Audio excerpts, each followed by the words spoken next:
I'm on my way over to my father-in-law's house to winterize his yard like I winterized my yard last week. The difference is his yard is like 3 to 4 times the size of mine, so it's gonna take some time and some effort. But we're gonna pull the leaves out, we're gonna mulch them up, we're gonna give the yard a trim, we're gonna throw down some winter fertilizer.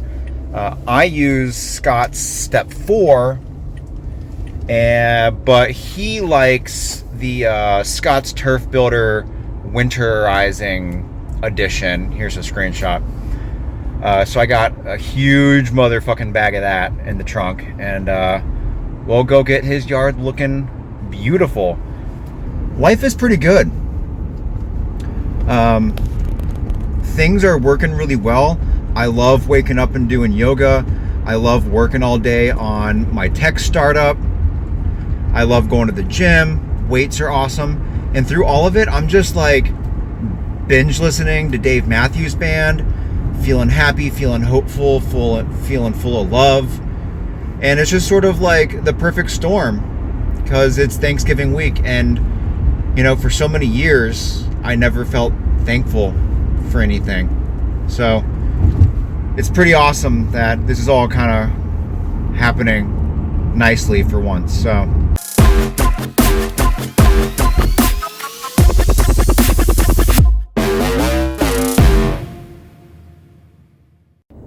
all right, going back to the gym. Training arms and shoulders today. And I mean, is there anything really special about arm training or shoulder training? I mean, don't get me wrong, I love training them, but is there anything special about it? I don't think so.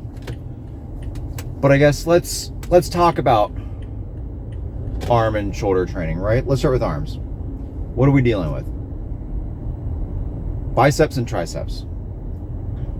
There's only so many movements you can do for each of those, right? Like, you have essentially two different movements that you can do for your biceps. I guess technically 3. They're all curls. All of them are curls. Pronated, neutral, supinated. Right? And you're going to work your bicep, you're going to work your brachialis, and you're going to work your forearms. It's really that easy. And the only way you can differentiate it is fully lengthened, fully shortened, and then like your chunky movements for the mid-range.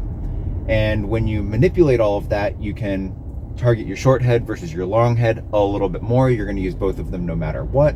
And when you do neutral or pronated, you're going to hit your brachialis and forearm.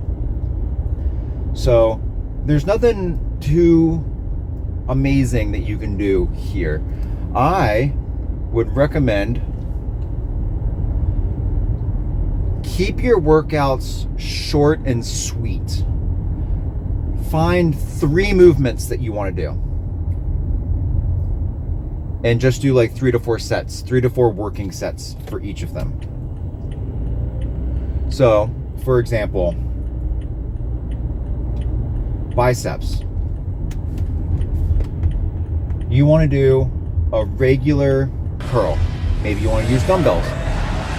Maybe you want to do both arms at the same time. You want to do alternating. Doesn't matter. Maybe you want to do barbell curls. Just do a meat and potatoes mid-range heavy curl. Go for 8 to 12 reps. No big deal.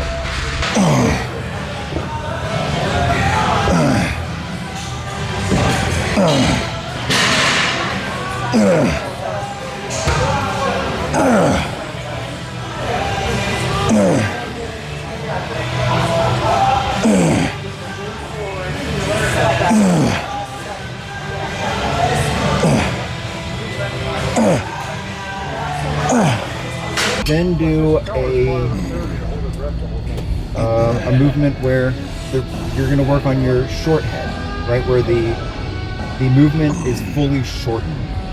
Let's say you want to do a preacher curl with a machine, with an easy bar, with dumbbells, or a spider curl, right? Lighten the weight slightly just slightly, and target failing in the 12 to 15 range, and really focus on that contraction. Get a lot of blood in there. For me, anyway.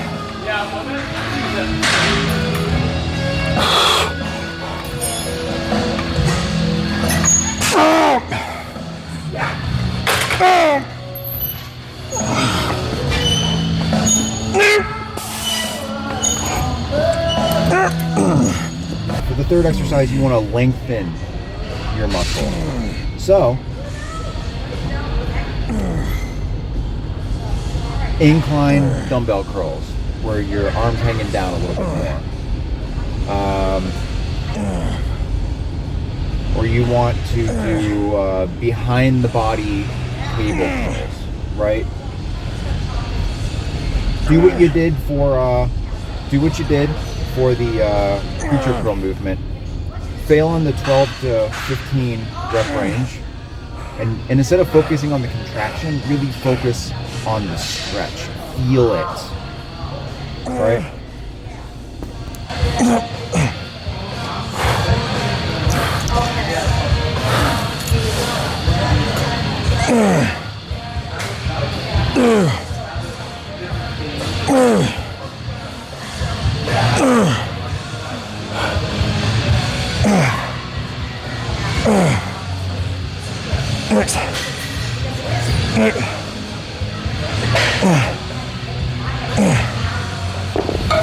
And the same goes for your triceps. You've got pronated, neutral, supinated, and you can get your tricep fully shortened, fully lengthened, or some meat and potatoes movement in between. You have a little bit more play with the exercises that you do for your triceps, but you need to do what you feel. Don't do an exercise because somebody on YouTube is doing an exercise. For example, skull crushers. I like skull crushers, but they don't feel good in my shoulders. There's something about how I'm executing the movement or how I'm contorting my body where I'm putting a lot of tension into my shoulders instead of my triceps. So don't do those. Do rope push downs or bar push downs. Do dumbbell kickbacks. Do dumbbell skull crushers if those feel better. Overhead extensions with a dumbbell or a barbell or cables. You could do a close grip bench press, right? You could get like a chest press machine and do it there. You could use a barbell. You could get dumbbells if you're super awesome. But the idea is that you're going to want to do another 3 exercises and do 3 to 4 working sets for them and just balls out, right? Maybe that first exercise is just going to be a bar push down. Go heavy. Fail 8 to 10 reps. 3 to 4 sets.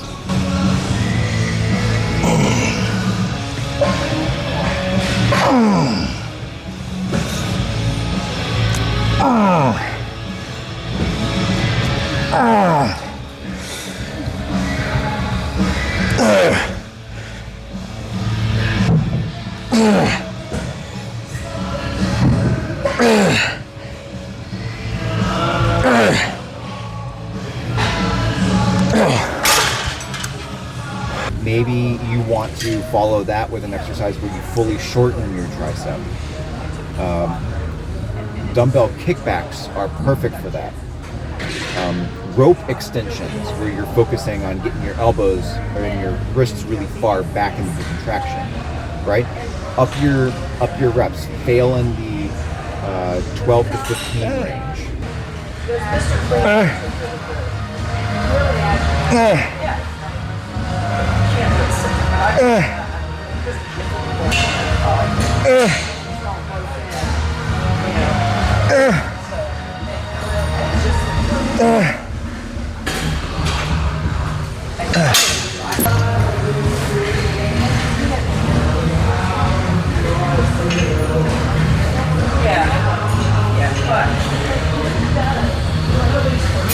Grab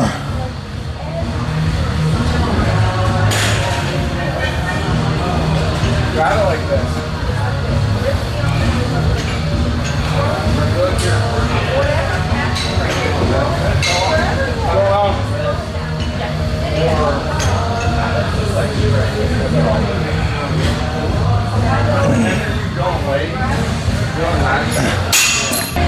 He just knows history, he knows hands and how. Because I go, you're right, because what you see is right here. But if you're this yeah, all that. Yeah, I was going to say, you got Fox, he's way over here. You got way over here. You need to find in the middle and just listen to all of it. On those sides, no, you're not. Absolutely. So it really is. And then maybe you want to do a fully lengthened overhead type tricep movement. Maybe that's an incline skull crusher. Maybe that's an overhead extension with a cable or a dumbbell. Or maybe you want to get like really deep dips and do 3 to 4 working sets of that. And with that heavy stretch, you can fail on the 12 to 15 range, you can fail on the 6 to 8 range, right? But you're going to focus on the stretch, you're not going to focus on the contraction. And it's like amazing. That's arm training. With arm training, you don't need anything special for drop sets or cluster sets or rest pause or anything like that, right? What you need is you need to execute your reps with precision. Slow them down. Contract as quickly and as hard as you possibly can. And it's practice makes perfect with arms, right? You can overwork your arms. You can do too much. Your arms are very small muscles, and if you overwork them, I'm not saying overtrain, not overtraining, just overwork them, too much stimulus, you break them down too much, they're not going to build back up, right? They're going to get maybe back to status quo, where they were. You're going to be very sore, but they're not going to get bigger and better. So frequency is going to be your friend with arms rather than all-out intensity. And don't go too heavy. You want to actually feel the contractions. So if you want to do a couple of drop sets here and there, go for it. But you don't need to be running the rack. You don't need to be trying to do sets of 3, sets of 5, right? That 8 to 12, 8 to 15 rep range is really going to be your sweet spot. So go in there, don't do anything fancy, and just contract your biceps, squeeze your triceps, you know, and do it over and over and over again. In terms of shoulder training, there's a lot you can do with shoulder training. Right now, I'm training shoulders every 3 days. The first day is going to be with chest, and that's where I'm going to do a lot more of my pressing, and I'm going to get a lot of tension into my front delts. You know, I hit the side and the rear delts as well. But that being said, when I put some shoulders with my arm day, I'm not going to press. 0 pressing. My triceps are shot by the time I get to shoulders. So, shoulder day after arms in my brain is about the pump and it's about the angles. So, I started doing this amazing lateral raise ladder, right? Where you start with, you use a bench and you get the bench pretty perpendicular to the ground and put your back into the pad and do side laterals. This is going to recruit a little bit more of your front delt because you're slightly reclined. Okay, do a set. Count to 30. Sit back down on the bench with your chest into the pad so that you're leaning forward slightly. Do side laterals. This is going to be more lateral, medial, and posterior delts. Wait 30 seconds. Lower the bench 1 click. Do it again. Lower the bench 1 click. Do it again. Lower the bench 1 click. Do it again. Then just do bent over rear delt raises. Go back to your bench and do it in reverse with the clicks going up.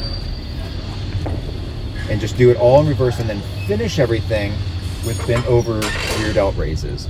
This should be 10 sets, give or take, of every angle of lateral raise, and you're gonna hit your side and rear delts really good with really good volume. It is amazing for the pump, it's amazing for angles, and just give it a try, because it is fantastic.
Well, Thanksgiving has come and gone. I didn't really film anything because I got sick. Um, I went and I trained legs on Wednesday, and I wasn't feeling the best, but it was one of those, like, you just keep going to the gym, right? Um, and then on Thanksgiving, I woke up and just had all of the crud and the shit. It was like a head cold that has now moved down into my lungs. So uh, Thursday was supposed to be a rest day, and then Friday was almost like I had a migraine. It was like so much pressure behind my eyes. So I did not go to the gym on Friday, and I did not go to the gym today on Saturday. Tomorrow, Sunday, is a scheduled rest day, which is stupid because now I've had like 3 rest days in a row, but I'm not going to go to the gym tomorrow. And fingers crossed I can get back in the gym Monday. So that is my Thanksgiving experience. I'm sick. But the arm workout and the leg workout were amazing, and I loved them. And it's been a good 2024 so far. So I will see you in week 4. Thanks for sticking around and watching. And until the next one, cheers.